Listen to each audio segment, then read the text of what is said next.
Welcome to Sweetwater's Full Gospel Church. I am Pastor Cully. And I'm Roxanne. Thank you for joining us online. We pray that during the service you'll experience the presence of God wherever you are.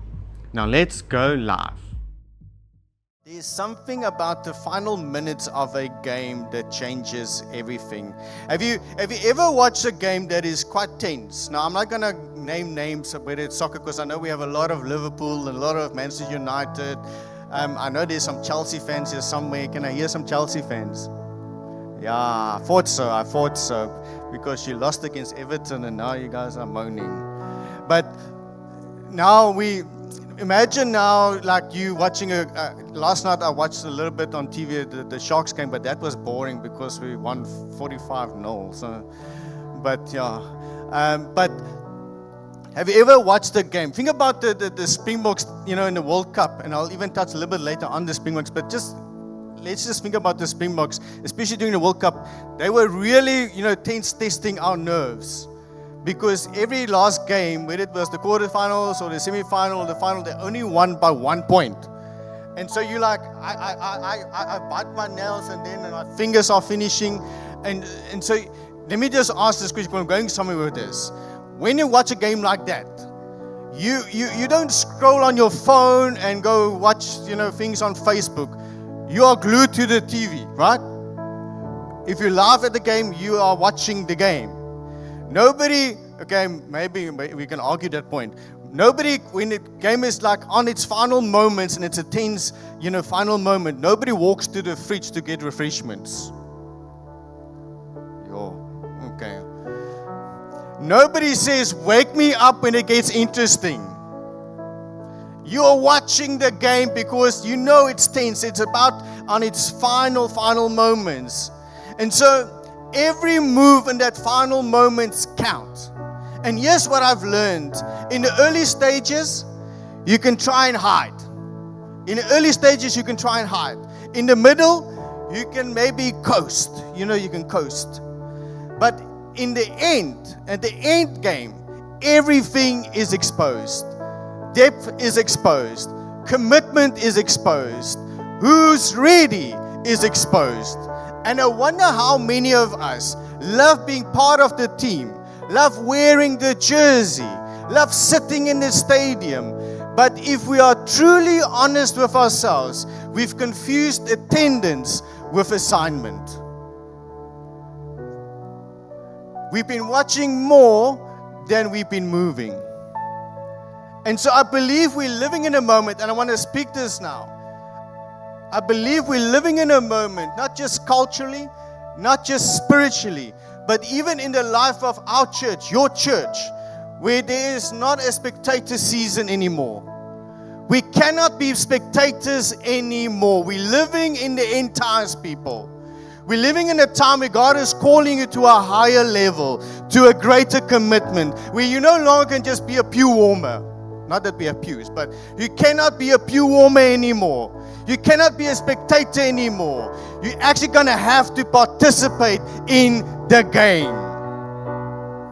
And so, this is the end moment, the end game moment. And there's a story in Scripture that captures this so beautifully.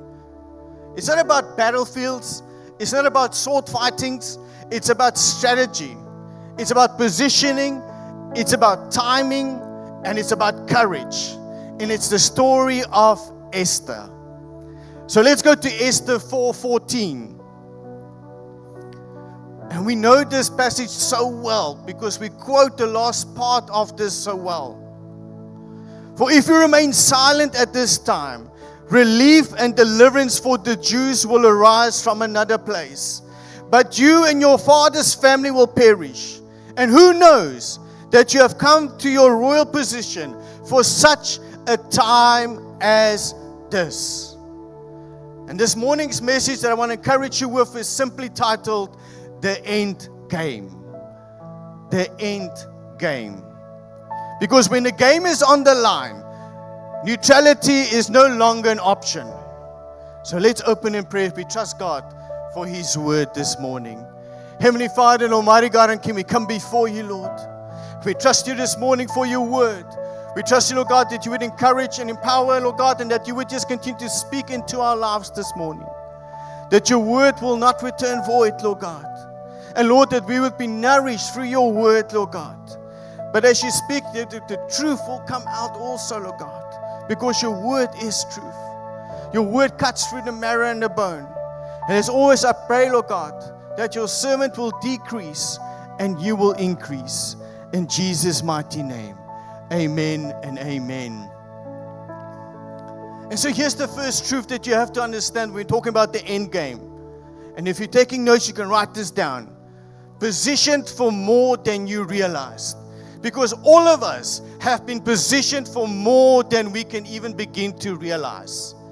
Many of us need to realize that yes, you have been positioned, but even for more than what you can imagine. Esther 2 verse 7 says the following. Mordecai had a cousin named Hadassah, whom he had brought up because she had neither father nor mother. This young woman, who is also known as Esther, had a lovely figure and was beautiful. Mordecai had taken her as his own daughter when her father and mother died.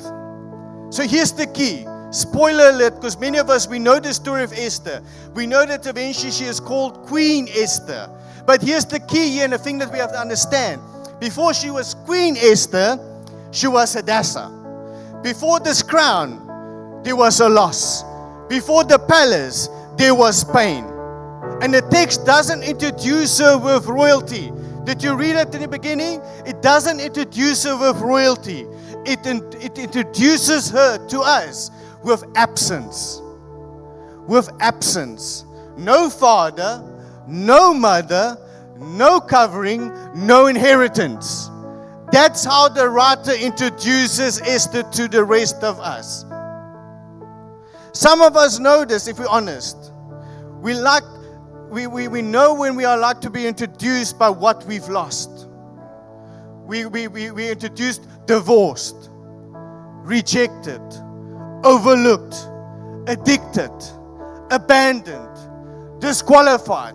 Many people introduce us with that lack, with that emptiness, with that pain. When they introduce us to the rest of the world, that's how they introduce us. But here's the truth for the end game. It's not how you start, it's how you finish. I'm here to tell somebody here this morning, it's not how your life started, it's how you are finishing the race this morning. Esther started, I want to say this, Esther started as an orphan, but she didn't end there. She started with no mother and no father as an orphan. But I need you to see this theologically. God never ever wastes pain. God never ever wastes the beginning from that what looks broken. Psalm 113 verse 7 to 8 says, He raises the poor from the dust and lifts the needy from the ash heap. He seats them with princes, with the princes of His people. Now, let me just say that if you read that, that's Esther's whole biography there, right there in Psalm. That's a whole biography. From dust to royalty, from ash to authority, from orphan to queen.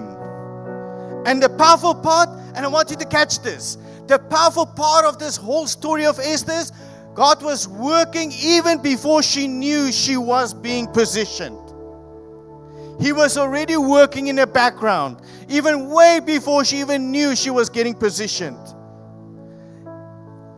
Esther didn't apply for royalty. She was chosen. Let me explain this. Esther 2:17 says, And the king loved Esther more than any of the other young women. He was so delighted with her that he sent a royal crown on her head and declared her queen instead of Vashti.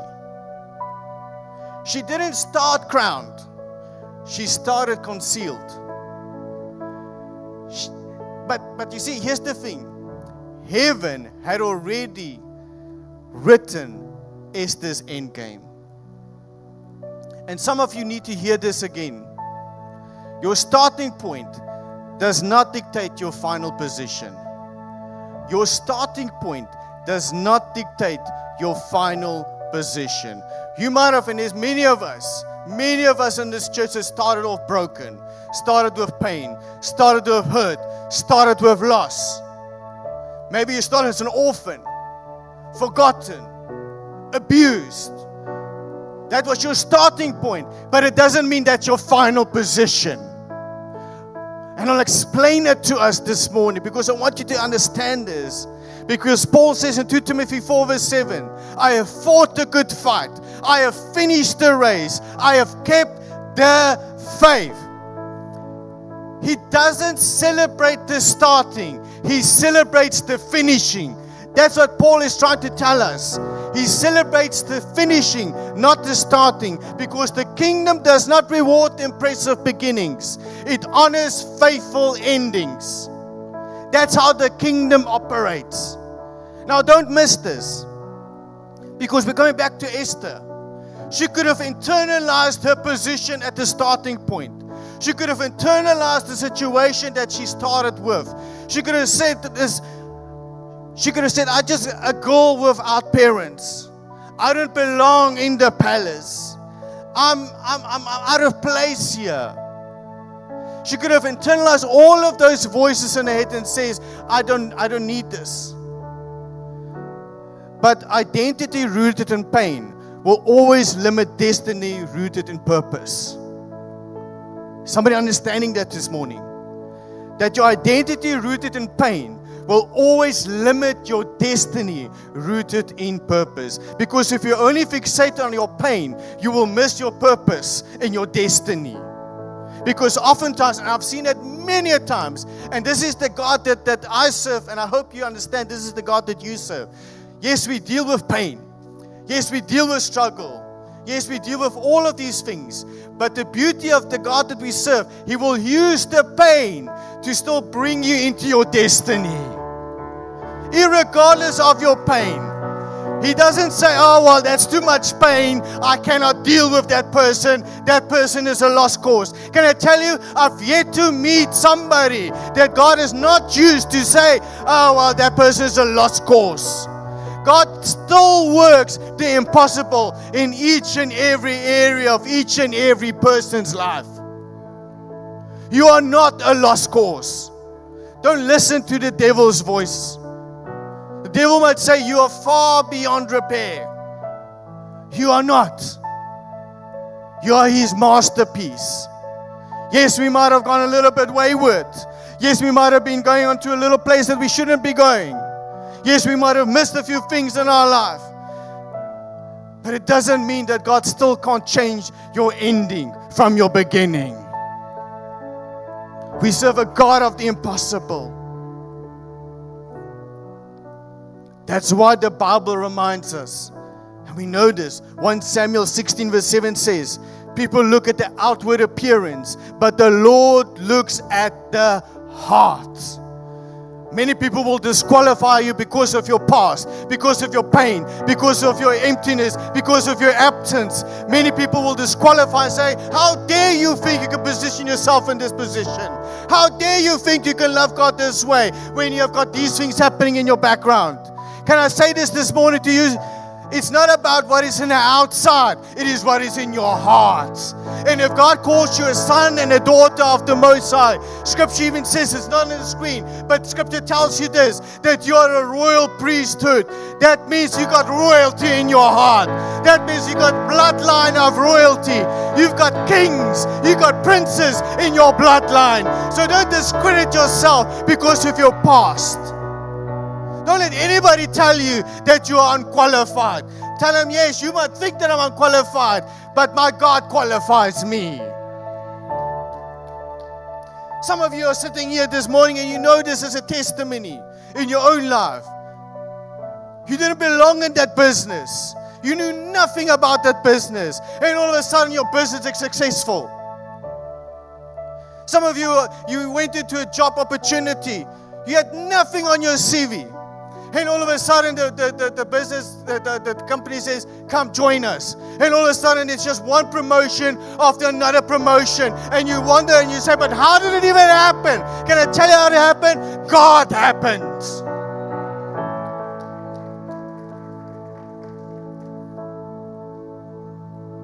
Many of you feel unqualified. There's a thing that they call the imposter syndrome, where you feel like you don't belong there because you feel like an imposter. But God qualifies you already, way before you already qualified yourself.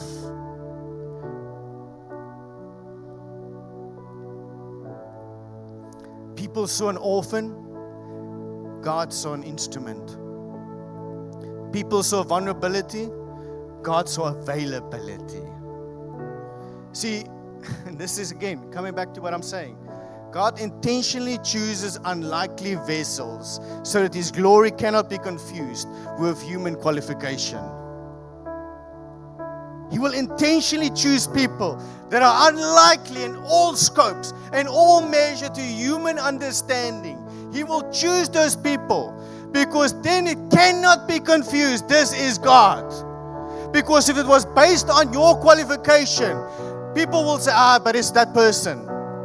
But because of the fact that you are not actually qualified for that, people can only but say, sure, it must be God. It can only be God. And it's the same for us in that same position. Because if it was about us, then every day when we wake up, we're like, look at me. I can do this. But you know, let's be honest, many of you are sitting here this morning, you know, you're in that position, you're in that company, you're in that business, because it's only by God. Only God. And here's the thing. She wasn't randomly selected. Esther wasn't randomly selected. She was divinely positioned. And the same God that positions Esther is the same God that's still positioning you today. But here's where many of us miss it. We miss this moment. We disqualify ourselves because of our beginning. My family line, my past mistakes, my upbringing, my failure. But Romans 8:28 declares, and we know that in all things God works for the good of those who love Him. Somebody say all things. All things means even orphan seasons, even hidden seasons.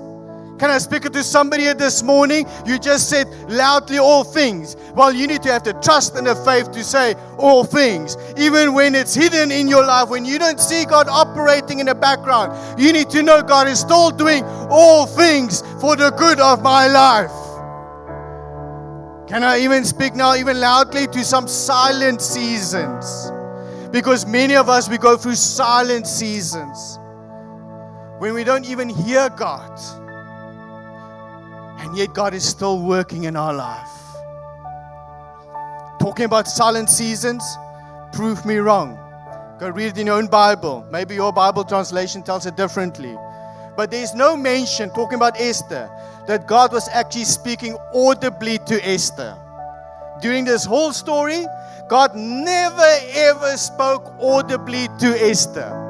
No burning bush experience, no prophetic dream to say, Esther, do this, do that, you will survive this, you will carry the next generation, the next nation. Yet His hand is everywhere, which tells us this. God's silence does not equal His absence. God's silence does not equal His absence. Just because you didn't hear Him doesn't mean He wasn't positioning you. Some of you survive seasons you don't even realize you were positioned in. Because the end game isn't about pedigree. The end game is not about pedigree. It's about perseverance. Let me say this in a different way that we can all hear this today.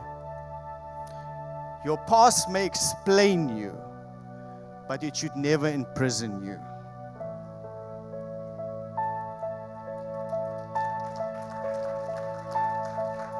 Your past may explain why certain things happened in your life. They might explain, this happened in your life, this happened in your life, this happened in your life.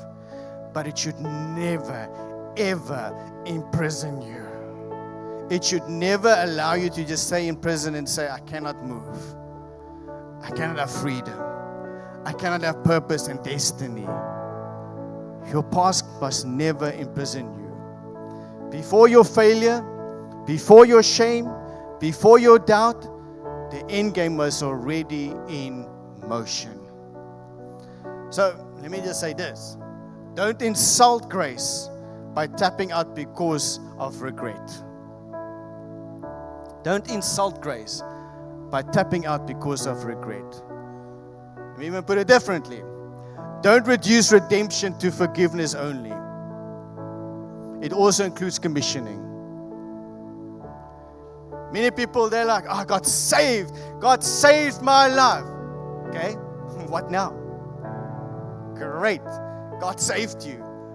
But here's the thing that many of us need to know. We don't like to hear this, but I'm about to share this with you. If He saved you, He also intends to send you. Hashtag just saying. He's not just a saving God, He's a sending God.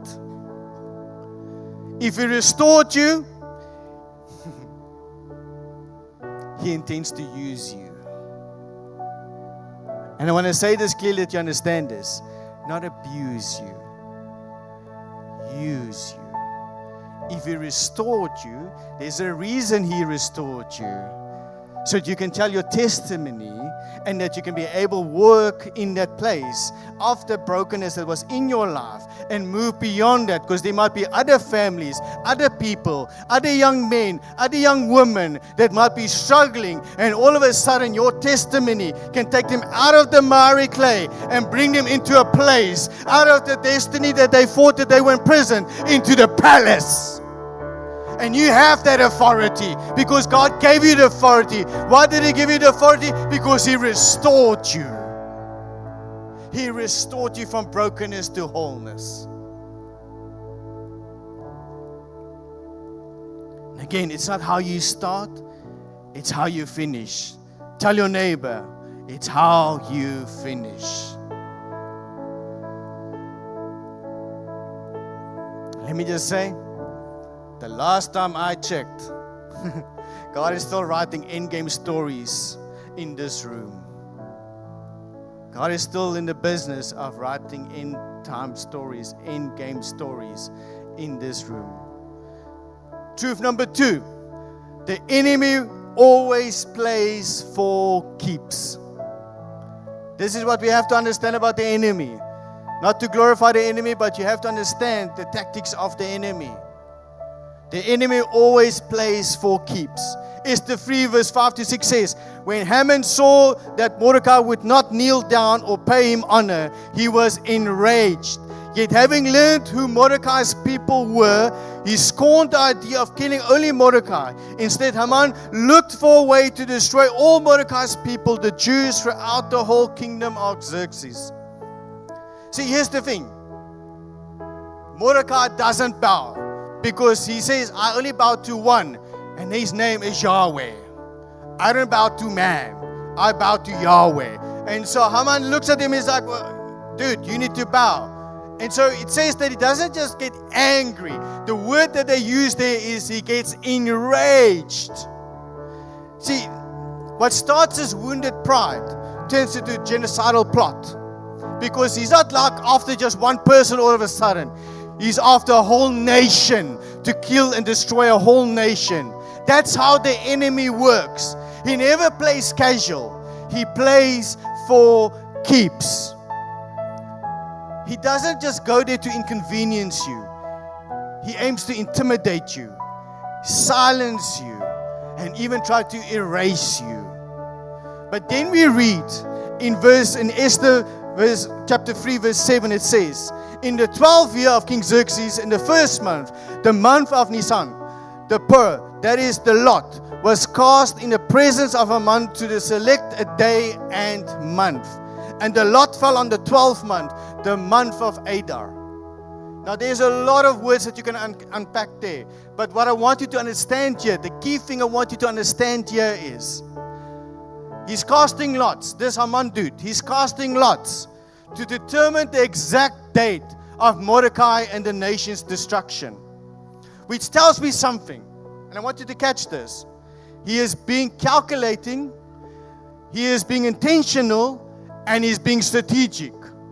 Because opposition is rarely accidental. It is targeted. The enemy doesn't by accident jump into your life and say, ooh, so I didn't expect to be here, but now that I am here, let's just mess up your life. The enemy doesn't work by accidents like that. He is strategic, he is intentional. So when you get attacked in the spiritual realm, you have to understand that he's targeting you for a reason. And again, I'm not here to glorify the enemy. I'm not here to scare you. I'm here to inform you of what you need to be prepared for. But I'm going to share with you how good and a providence our God is.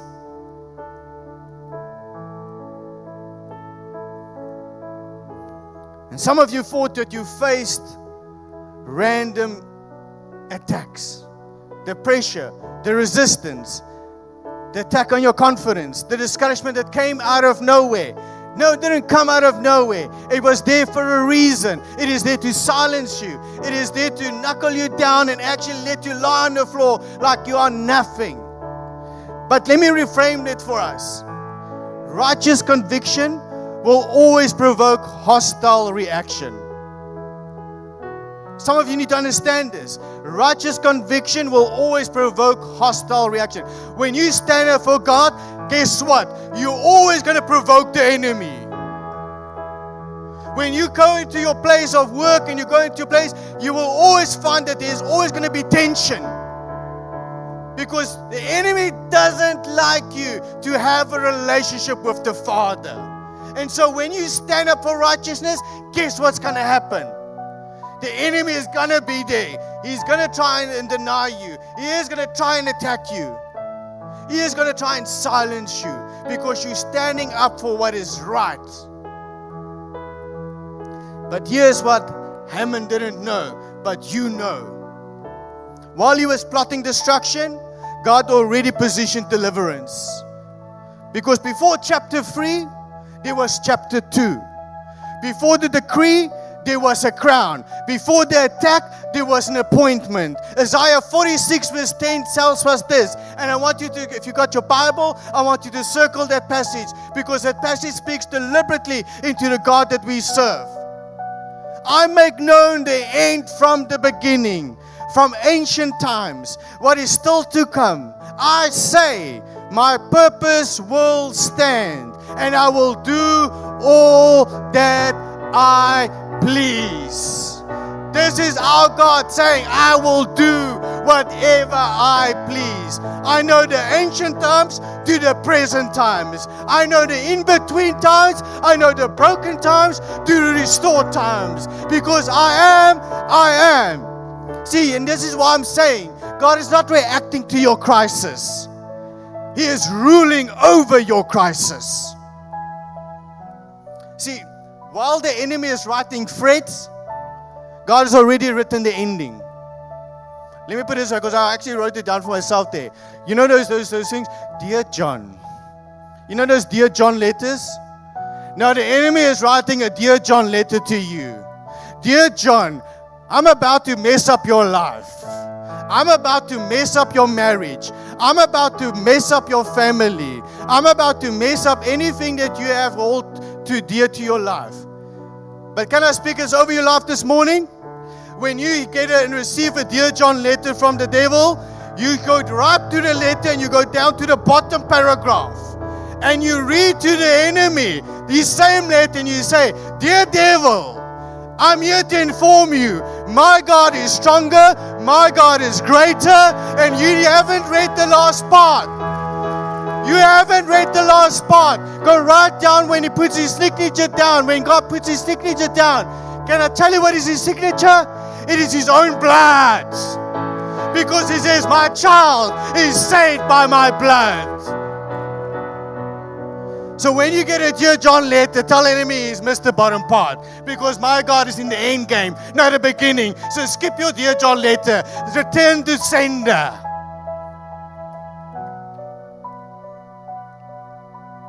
Because God has captured you. He has loved you and continues to love on you. He has paid a high price for you with His own blood.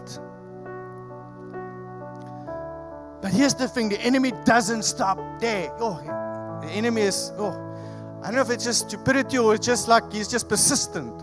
He's like a khaki boss. You pull it out, it comes back again. He tries his luck everywhere. Because in this time of Esther, Esther hears this decree that says in Esther 4:11 that for any man or woman who approaches the king in the inner court without being summoned, the king has but one law, that they be put to death. Now Esther is trying to get to the king's attention, but now she hears this decree that says if you enter into the room where the king is and he hasn't summoned you, you will be put to death. That's life or death. And that's why I say the enemy always plays for keep. But so does courage. Esther could have stayed in the safe place. She could have reasoned with herself and says, I am protected. I am positioned. I'll stay quiet because I have it comfortable. I'd rather not even, provoke the king because I will be put to death. But here's the thing about courageous Esther. And I hope we have some people here that are courageous. Instead, Esther says a line that shifts the entire narrative. Esther 4:16 says, when this is done, and I'll explain just now what it means when it says when this is done. I will go to the king, even though it's against the law. And I love this. If I perish, I perish. If I perish, I perish. No drama. No theatrics, no conviction, no Facebook, no Instagram. If I perish, I perish. Comfort cannot compete with calling. Can I say to somebody here that says they got a call in their life? Comfort cannot compete with calling. The moment you step onto your calling, you will always feel discomfort. Because comfort cannot compete with calling. Now watch something powerful. We read in Esther 5:14. This is now Haman's wife. His wife Zeresh and all his friends said to Haman, have a pole set up reaching to a height of 50 cubits and ask the king in the morning to have Mordecai impaled on it. Then go with the king to the banquet and enjoy yourself. This suggestion delighted Haman, and he had the pole set up. Now, what does this mean for us? The enemy is setting up for public humiliation. He is getting ready. Final elimination, final humiliation, permanent silence. Because if I can catch Mordecai, I'm going to make him feel bad. I'm going to shame him, and I'm going to shame his entire nation. But then we get into Esther 7, where God flips the script. Esther 7 verse 10 says, so they impaled Haman on the pole he had set up for Mordecai. Did you catch that? I'm here to tell somebody, the trap designed to erase your name will become the testimony that will actually elevate it.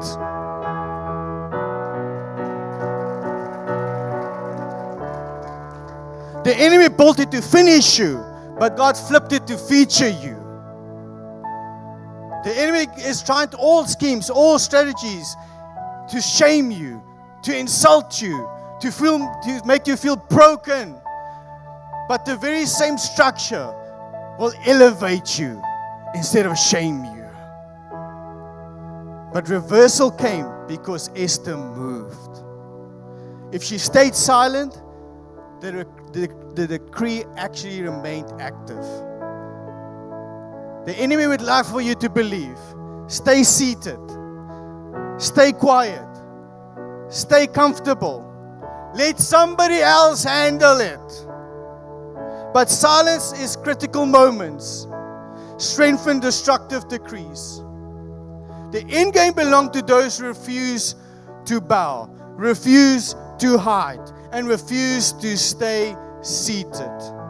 And then we get to the last truth. Strategy secures the end game.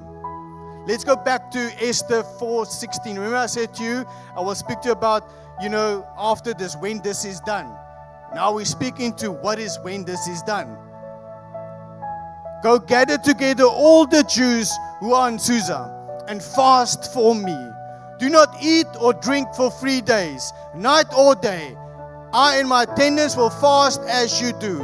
When this is done, I will go to the king. Even though it's against the law, if I perish, I perish. See, here's the thing that many of us need to understand. Esther doesn't immediately burst into the courtroom and they go to the king and say, hey, what's for? Hey, dude, what's wrong with you?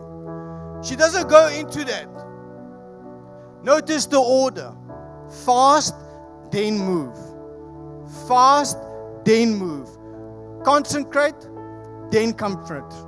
Consecrate, then confront. Because the end game is not about impulse. It's about preparation. Esther understood something spiritually that we need to understand. Many believers must understand this. Passion without wisdom can sabotage purpose. Passion without wisdom can sabotage purpose. James 1 verse 5 says this. If any one of you lack wisdom, you should ask God, who gives generously to all without finding fault, and it will be given to you. She didn't react emotionally. She responded strategically. The end game is not about boldness. It's about discernment. And I want to say this because many of us, we pray for open doors. And it's great. We want open doors. We want God to have open doors in our lives. But here's the caution that I want to share with you.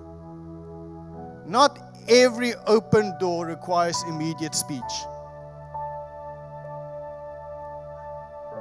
Not every open door requires immediate speech. Sometimes all it needs is for you just to walk in it and just be there. Not for you to go, It doesn't require speech. It actually just requires you to be quiet. And so Esther invites the king to the banquet. Fast forward to Esther 6, the king can't sleep. Just one sleepless night. The king, King Xerxes, cannot sleep. He's like troubled all night. He's like, I can't. Have you ever been in a night where you can't sleep, where you're so frustrated, where you're so anxious, when things just doesn't, and you watch the clock more than what you're actually sleeping? Have you ever been there? Now that's King Xerxes right there. He has got a sleepless night. And so he orders the royal chronicles to be read to him. And it just so happens, okay, let me go on this side. It just so happens that when they read the Chronicles basically means history. So when they read the Chronicles to King Xerxes, it just so happens that they actually read that part where Mordecai actually saved his life. Coincidence? Ha! Shame. It doesn't work that way with God. God doesn't operate in coincidence. It's a Godstance. Because God sees that, okay? Can I tell you why? And this is just my theology, okay? This is my interpretation. Why King Xerxes couldn't sleep? Because my God doesn't sleep. And so he's like, if I'm not sleeping, dude, you're not sleeping, because I'm about to shift the entire narrative right here in this moment. And I'm going to remind you who actually saved your life. You're going to call for the Chronicles, and it will be that they're going to read out who actually saved your life. The very people that you want to destroy is the very people that saved your life. And God is speaking over you. He doesn't sleep. He doesn't slumber because He's still active in your life. You might sleep at night. You might have sleepless nights. I'm going to get through this. I'm going to be able to do this. I'm going to pay for the bills. How this is going to happen? And can I tell you, God is going to remind you. Because it's going to be a moment you're going to open your Bible, your Chronicle, and God is going to remind you how faithful He is to your life, how He still is in your life. how He's still your provider. The king couldn't sleep because God doesn't sleep. In the very morning, Haman plans to request Mordecai's execution. The king asks for Haman. And Esther 6 verse 6 says, what should be done for the man the king delights to honor? So the king has this conversation with Haman and he says, so what do you think I must do with somebody that actually is so good that I want to just bless this person? So here's the thing about Haman. He thinks it's about him. He's like, oh, come on now. I'm going to get some blessings here. The king is talking about me now. See, that's the thing. Pride always misreads the moments.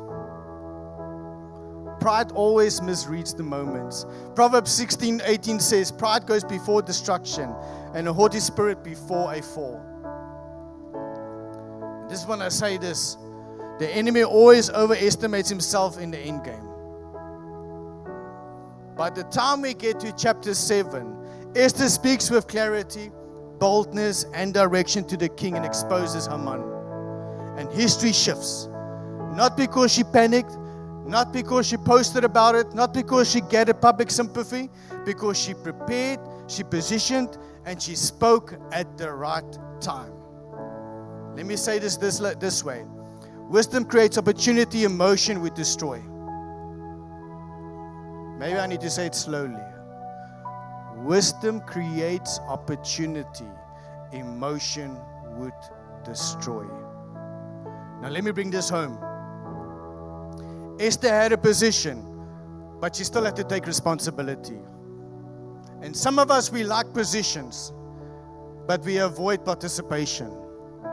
Today, as you came through this morning, you would have seen a whole lot of action happening outside, and you might have missed the advert that's going out. But one of the core things as a church here, Sweetwater's church, you might miss, we have 10 core values. And one of our core values that we believe in as a church is we play the bench. That means where you are sitting, that's the bench. You're sitting at the bench right now. And so I need to say this with love. The kingdom doesn't need more fans. It needs more participants. God's got enough angels in heaven that tells him how they worship him day and night. We need participants for the kingdom. And so in an early game, you can sit comfortably, but when the game is on the line, every player matters. Let me again come back to the Springboks in the World Cup. Who of you watched the World Cup when the Springboks won? Okay, some of you, so we'll work with that. We'll work with that. If you see your neighbor that didn't put their hand up, you can explain to them later what rugby is. So here's the thing. For those who watch the World Cup, there was something that happened during the World Cup that changed the whole paradigm, and people still in the rugby world are still, whether they're complaining or they're saying, wow, that's like something crazy. Because all of a sudden, the Springboks were tagged with something else. They were called the Bomb Squad. Remember? So Rassie and his team had their first, people coming onto the field, and they were playing their hearts out. But then somewhere during the game, they changed. And all of a sudden, the Bomb Squad came in, and every commentator was like, oh, look at it. The Bomb Squad is coming on the field. And all of a sudden, it changed the game completely. Because all of a sudden, can you imagine the opposition? They look at us, because when they say the Bomb Squad, that was really the Bomb Squad. Those people are frisk.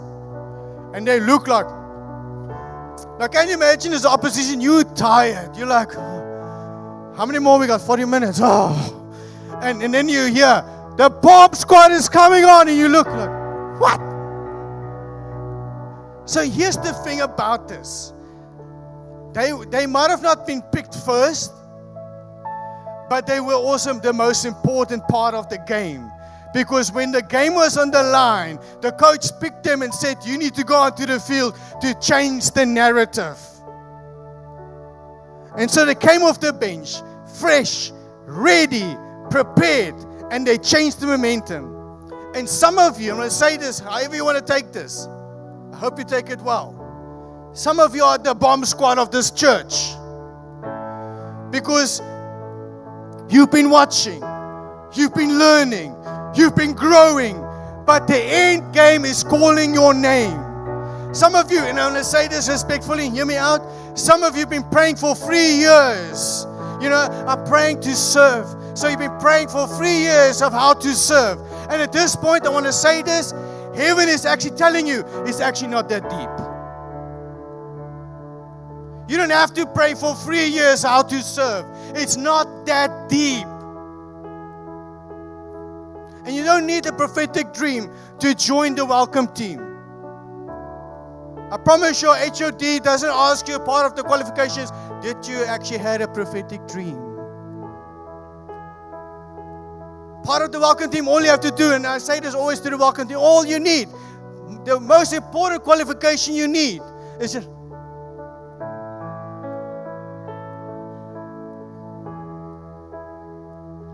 that's all the qualification you need as the welcome team. You don't need, and I speak to Andre as the section host, you don't need a burning bush experience. When Andre calls you, say, will you join the team? You're not like, I have to hear first. I'm waiting for my bush experience. You don't have to wait for a burning bush experience. You just have to show up. Just show up.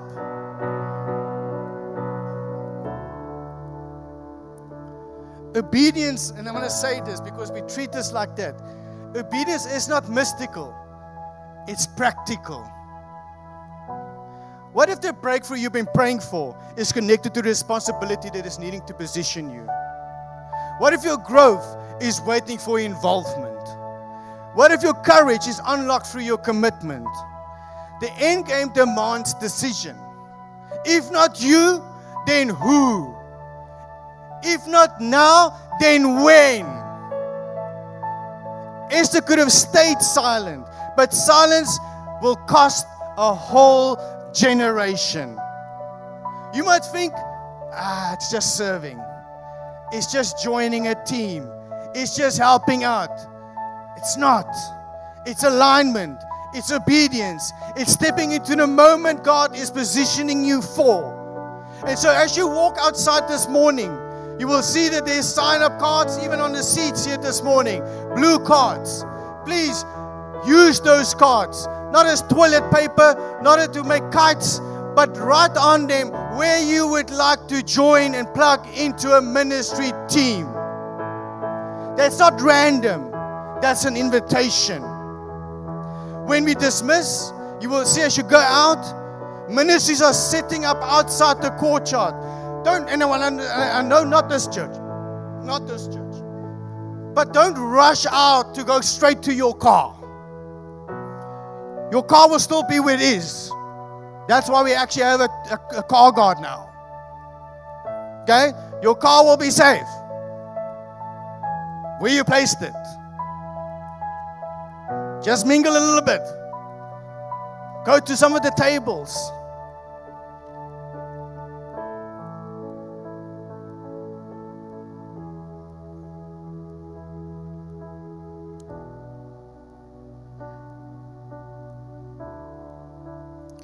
And so this morning, don't slip out quietly. Go look, go ask questions, try a team. I won't even say get your feet wet. You don't have to commit for life, because sometimes we feel like we have to commit for life. Just commit for a period, just to see what it feels like to be part of this ministry. Just commit to start. I believe there are Esthers in this room, and I speak to men and women together. People positioned for more. People ready to move. People who will say, for such a time as this, I will step in. The end game is here. And the coach is calling you off the bench. The question is, are you ready? And so I want to ask you to stand to your feet this morning.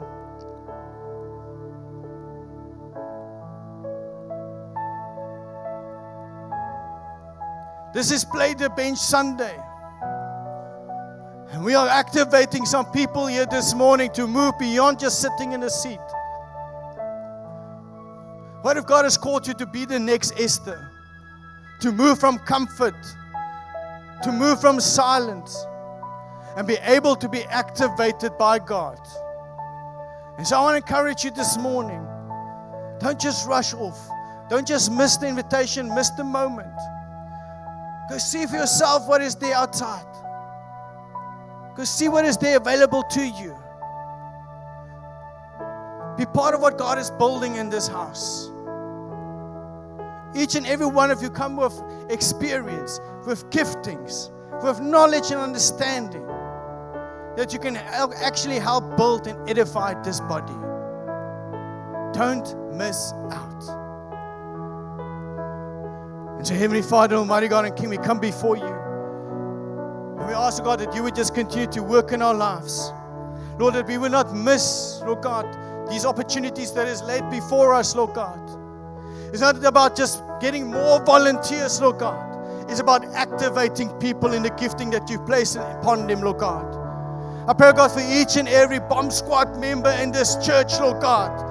Lord, that you would activate them, Lord God. That this is the defining moments, Lord God, in ministry where they will be able to activate, Lord God, beyond their understanding, Lord God. Not about their past, not about how they started, Lord God, but how you are ending, Lord God, because the coach is calling them into the game and asking them to come into this end game, because the end game is strategic. The end game is intentional. And so this morning we come before you, Lord God, and we ask you, Lord God, to activate each and every person, Lord God. Before they move on to anywhere else, let them just move closer to you. We ask all this in your mighty and powerful name. Amen and amen. May the Lord position Esther, position you with clarity. May the God who reverse decrees, reverse every lingering doubt in your mind. May the one who declares the end from the beginning remind you that your story is not finished. May He heal every place where your past tried to disqualify you. May He silence every voice that said you're not enough. You don't belong. You should stay seated. May the Spirit of God replace hesitation with holy boldness. Where there has been fear, may there be courage. Where there has been passivity, may there be activation. Where there has been comfort, may there be calling. May you walk out of this room, not as a spectator, but as a participant in the purpose of God. May you remember, it's not how you start, it's how you finish. May you finish strong. May you move when called. May you serve with joy. May you stand when it matters. And if you step off the bench, may you discover that God has been preparing you for this moment all along. Go in courage, go in wisdom, go in purpose. The end game is here. Amen and amen.